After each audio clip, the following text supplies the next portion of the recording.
ক্রিকেটে অস্ট্রেলীয় সাম্রাজ্যের পতন, আইসিসি চ্যাম্পিয়ন্স ট্রফির ফাইনালে পৌঁছে গেল ভারত। 2023 আইসিসি বিশ্বকাপের সেই ফাইনাল হারের প্রতিশোধটাই যেন নিলেন বিরাট কোহলিরা। আজকের সেমিফাইনালে টসে জিতে ব্যাটিংয়ের সিদ্ধান্ত নিয়েছিলেন স্টিভেন স্মিথ। সেই সিদ্ধান্তকে যথার্থই তিনি প্রমাণ করছিলেন। Big match player Steven Smith 73 রানের অবিশ্বাস্য একটা ইনিংস খেলেছিলেন। গ্লেন ম্যাক্সওয়েল আরও একবার আসলে ব্যর্থ হয়েছেন। তার ব্যাটের দিকেই হয়তো তাকিয়েছিলেন অস্ট্রেলীয়রা। তবে সেই ম্যাক্সওয়েল যখন আসলে ব্যাট হাতে পারফর্ম করতে পারেন না এবং বিগ ম্যাচে যখন বিরাট কোহলির ক্যাচ তিনি মিস করেন, সেই জায়গাটাতে অস্ট্রেলিয়া জিতবে না এমনটাই আসলে স্বাভাবিক। বিরাট কোহলি লাইফ পেয়েছেন এবং লাইফ পেয়ে সেটি আসলে কাজে লাগিয়েছেন। 84 রানের যে ইনিংসটি তিনি খেলেছেন তাতেই আসলে অস্ট্রেলিয়ার হারটা নিশ্চিত হয়ে যায়। ভারত বিরাট কোহলির ব্যাটেই ফাইনালে পৌঁছে গেল আইসিসি চ্যাম্পিয়ন্স ট্রফির। আজকের ম্যাচে অস্ট্রেলীয়রা আসলে অজিরা কী ভুল করছিল সেটি আসলে আলোচনা করব। টসে জিতে যখন স্টিভেন স্মিথ ব্যাটিংয়ের সিদ্ধান্ত নিলেন, সেখানে তরুণ একজন ওপেনারকে তারা আসলে ম্যাচে নামিয়ে দিয়েছেন, যিনি আসলে 8 বলে 0 রান করেছেন।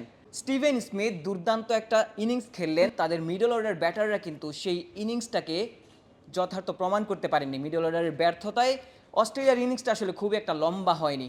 দারুণ শুরুর পর অস্ট্রেলিয়ার ইনিংসটা 300 না পেরোনোর কারণ অস্ট্রেলিয়ার মিডল অর্ডার ব্যাটারদের ব্যর্থতা। অ্যালেক্স ক্যারির ব্যাটে চড়েই অস্ট্রেলিয়া 250-র গন্ডিটা পেরোয় এবং দুবাইয়ের উইকেটে আসলে 250-র বেশি রান যখন করবে কোনো দল, সেই রান যথেষ্ট কিনা সেটি বোলারদের আসলে প্রমাণ করতে হয়। অস্ট্রেলিয়ান বোলাররা সেই জায়গাটাতে ব্যর্থতার পরিচয় দিয়েছেন। মূলত ফিল্ডাররাই আসলে ব্যর্থতার পরিচয় দিয়েছেন, যখন প্রতিপক্ষ দলের সেরা ব্যাটার বিরাট কোহলি, তিনি যাকে আসলে চেজ মাস্টার বলা হয়, এমন দিনে বিরাট কোহলির ক্যাচ যখন মিস করবেন তখন আসলে তিনি একা হাতে আসলে আপনাকে ম্যাচ থেকে ছিটকে দিতে পারেন। বিরাট কোহলি সেটিই করেছেন।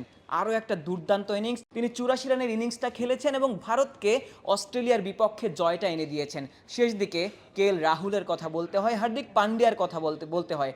বিরাট কোহলি যখন আউট হয়েছেন সেই সময়টাতে ভারতীয়রা কিন্তু আসলে সন্দিহান ছিলেন। তারা আসলে ভয়টা কাজ করছিল তাদের মনে, হয়তো ভারত শেষ দিকে নার্ভটা ধরে রাখতে পারবে কিনা। তবে হার্দিক পান্ডিয়া যেমন ব্যাটিং করেছেন, রাহুল শেষ পর্যন্ত উইকেটে টিকে থেকে আসলে ভারতের জয়টা নিশ্চিত করেছিলেন। রাহুল আন্ডাররেটেড একজন ব্যাটার বলতেই হয়। দুর্দান্ত উইকেট কিপিং করেন এবং ভারতের মিডল অর্ডারের স্তম্ভ বলা যায়। শ্রেয়াস আয়ারের পর রাহুল আজকের ম্যাচে আরও একবার নিজের সামর্থ্যের প্রমাণ করলেন। অস্ট্রেলিয়া এই আসর থেকে ছিটকে গেল এবং ভারত চ্যাম্পিয়ন্স ট্রফির ফাইনালে পৌঁছে গেল। তাদের প্রতিপক্ষ কে হবে সেটি জানার জন্য আমাদের আরও 24 ঘন্টা অপেক্ষা করতে হবে, কারণ নিউজিল্যান্ড এবং দক্ষিণ আফ্রিকা কিন্তু আগামীকালই আসলে মুখোমুখি হবে দ্বিতীয় সেমিফাইনালে। যেই জায়গাটায় যারা আসলে জয়লাভ করবে তারাই ভারতের বিপক্ষে ফাইনালে মুখোমুখি হবে।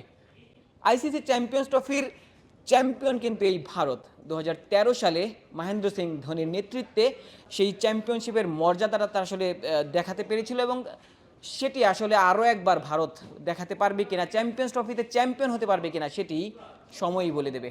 আশিক সারওয়ার, নিউজ 24।